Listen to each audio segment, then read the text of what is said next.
अब अपमान सहन नहीं होता। गीता, माँ जी कितनी बार कहा है आपसे, ये रानी विक्टोरिया की तरह साड़ी ज़मीन पर लहराते हुए मत चला करो। अब आपके पति नहीं हैं जो नई नई साड़ी रोज़ लाकर दें आपको। इतनी गंदी हो जाती है, कितना साबुन खर्च होता है इसे धुलने में, आपको अंदाज़ा भी है? कौन सा कमा के लाना पड़ रहा है, रोज़ दिमाग खराब हो जाता है आपका ये फूहड़पन देखकर। जाहिल गंवार हैं आप। राजवती जी कहती हैं, बहू ये आदत सालों पुरानी है, इस मरने की उम्र में क्या ही जाएगी। इनको बहुत अच्छा लगता था मेरा इस तरह साड़ी लहरा कर चलना, कहते थे बिल्कुल महारानी लगती हैं। साफ तो मैं ही करती हूँ बहू, साबुन के पैसे इतने तो मैं दे ही देती हूँ हर महीने। गीता कहती है, हाँ हाँ, कह तो ऐसे रही हैं जैसे लाखों रुपए हर महीने देती हैं हमें। 3,500 रुपये में आपकी दवाई, च्यवनप्राश, कपड़े, आपके खाने पीने का खर्चा देखें कि साबुन और आपके शौक श्रृंगार। बोल तो ऐसे रही हैं जाने कितना एहसान कर रही हैं हम पर। अब मेरे पास बहस का टाइम नहीं है, जाइए। आज कलिया नहीं आएगी बर्तन साफ़ करने, जब तक मैं बाज़ार से आऊँ बर्तन कर देना, झाड़ू लगा देना, सब्जी भी काट के रख देना, समझी? कि फिर से बताऊं, पिछली बार की तरह सब अधूरा छोड़कर चारपाई मत पकड़ लीजिएगा। राजवती जी कहती हैं, बहू मैंने काम की वजह से आराम नहीं किया था, मेरी कमर में असहनीय दर्द था, बीपी भी बढ़ गया था। गीता कहती है, बहाने बनाना तो कोई आपसे सीखे, चलिए अपना काम कीजिए। और हाँ, आटा ज़्यादा मत लगा देना, सुबह की 4 रोटी रखी है आपके लिए।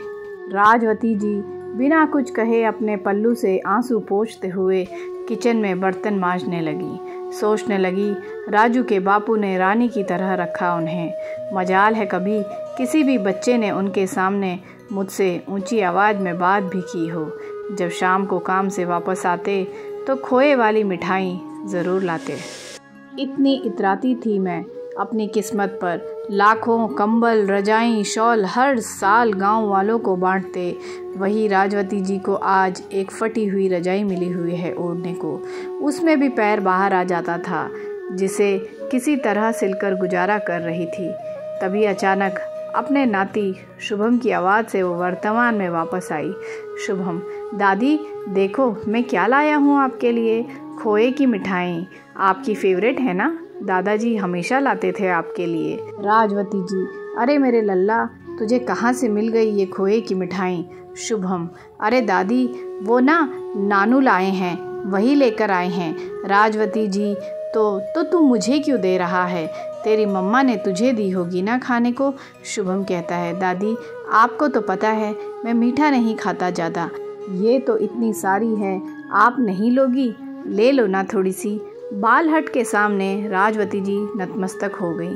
वैसे तो ये उनकी पसंदीदा मिठाई थी, बस थोड़ा सा मुंह में मिठास घुली ही थी कि बहुरानी गीता आ धमकी। गीता कहती है, तेरे नाना क्या इसलिए ही इतना पैसा खर्च करके तेरे लिए खाने को लाते हैं कि तू ऐरे गैरों को खिलाता फिरे? गीता ने तुरंत राजवती जी के हाथ से मिठाई छीन ली। गीता कहती है, आप क्या करेंगी खाकर, इससे अच्छा तो मेहमानों को खिला दूंगी। आपकी भी आदत बिगड़ रही है दिन पर दिन। कान खोलकर सुन लीजिए, आज के बाद अगर शुभम से कोई भी चीज़ चोरी से मंगवाई तो मुझसे बुरा कोई नहीं होगा। शुभम कहता है, मम्मा ये तो पापा की मम्मा हैं, आप मेरी दादी से ऐसे कैसे बात कर सकते हो? इन्होंने चोरी नहीं की, मैंने दी है इन्हें मिठाई, दादी ने नहीं मंगाई। गीता कहती है, ज़्यादा आया दादी दादी करने वाला, ज़्यादा जबान चलने लगी है तेरी बुड्ढों के साथ रहकर, जा अपना होमवर्क कर। राजवती जी पल्लू से आंसू पोंछती हुई अपनी टूटी हुई चारपाई पर आकर बैठ गई। पति की तस्वीर को घंटों बातें करती रही। बोली, राजू के बापू अब तिरस्कार सहन नहीं होता, पूरा जीवन बच्चों की परवरिश में गुजार दिया हमने, उसका ये सिला मिला है हमें, पर अब नहीं, अब तिरस्कार सहन नहीं। मन में कुछ प्रण लिए राजवती जी सो गईं। अगली सुबह होते ही गीता चिल्लाई, मम्मी जी ये क्या, आपने आज झाड़ू भी नहीं लगाया, ना चाय बनाई ना नाश्ता, कितना समय हो गया है, क्या हो गया है आपको? राजवती जी कहती हैं, मुझे कुछ नहीं हुआ, मैं सास हूँ और ये घर मेरा और मेरे पति का है। ये एहसास हो गया है मुझे। तुम लोग इस घर से जा सकते हो। अगर आज ही ये घर खाली नहीं किया तो कल पुलिस को बुलाऊंगी। गीता और राजू राजवती का चेहरा देखते ही रह जाते हैं। राजवती जी का फैसला अड़िग था। राजू और गीता किराए के घर में रहने लगे। शुभम आ जाता है दादी के पास रोज। उसे वो तरह तरह के पकवान बनाकर खिलाती है और घंटों उससे बैठकर बातें करती है। तो दोस्तों, राजवती जी का ये फ़ैसला सही था या गलत, मुझे कमेंट करके आप ज़रूर बताएं। और अगर मेरी ये छोटी सी कहानी अगर आपको पसंद आई है तो फिर मेरे चैनल को सब्सक्राइब ज़रूर करें और मेरे वीडियो को लाइक ज़रूर करें। तो दोस्तों, हमें अपनों के बड़ों का हमेशा सम्मान करना चाहिए, ना कि उनका अपमान। तो मिलते हैं अपनी अगली वीडियो में एक बहुत ही खूबसूरत सी दिल को छू लेने वाली कहानी के साथ। तब तक के लिए bye bye and take care दोस्तों।